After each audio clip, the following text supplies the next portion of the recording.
Salmonella is the second leading cause of foodborne illness in the U.S. It's the leading cause of food-related hospitalization and death. Salmonella kills over 370 people in the U.S. each year. Sadly, the outbreak you are about to hear resulted in 56 illnesses, 7 hospitalizations, and 1 death. On June 22, 2010, after 7 weeks of hospitalization, Mrs. Zella Ploghoft of Athens, Ohio, passed away from complications caused by foodborne illness. This is an account of her hospitalization and death, as told by her husband, Milton Ploghoft.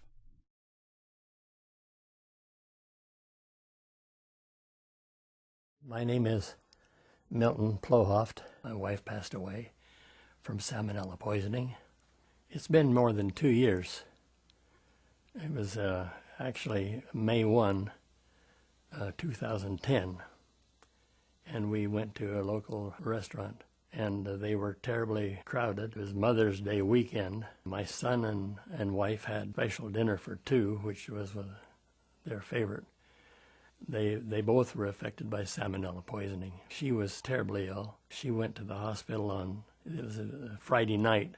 When my wife was affected by salmonella, there were 38 other cases that night in that restaurant.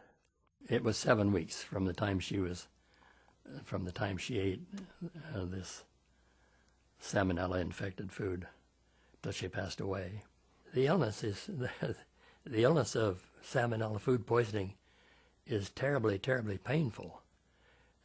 My son, who was affected, on Saturday morning when I called 911 to take her to the emergency room, he was unable to get out of bed to even assist me, because I found out that she was sitting in a comfortable chair. She'd made it out there. She was talking on the phone to her daughter in Chicago, and the phone fell out of her hand.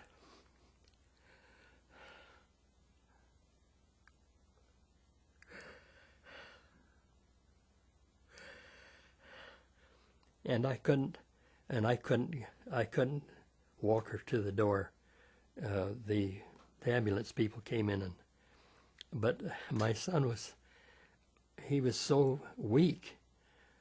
Just 12 hours after the eating of this salmonella infected stuff, he couldn't even get out of bed, and she was in worse shape.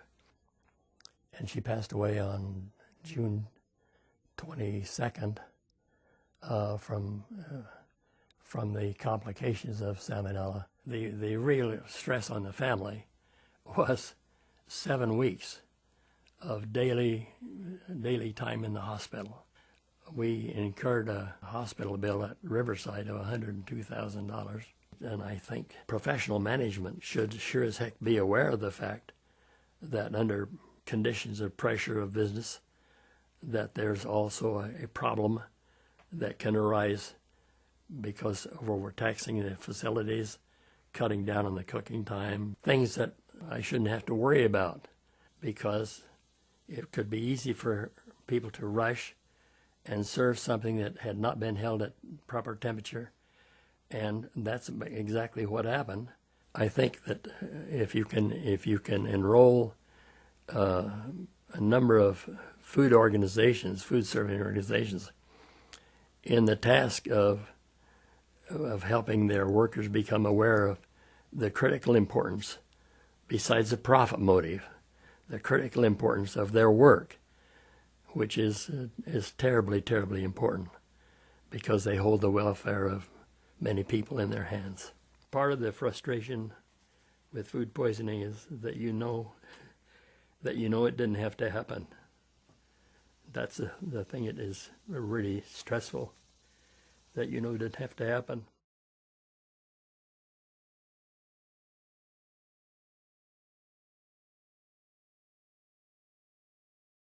You can protect your customers and prevent foodborne illness By washing hands and food contact surfaces often.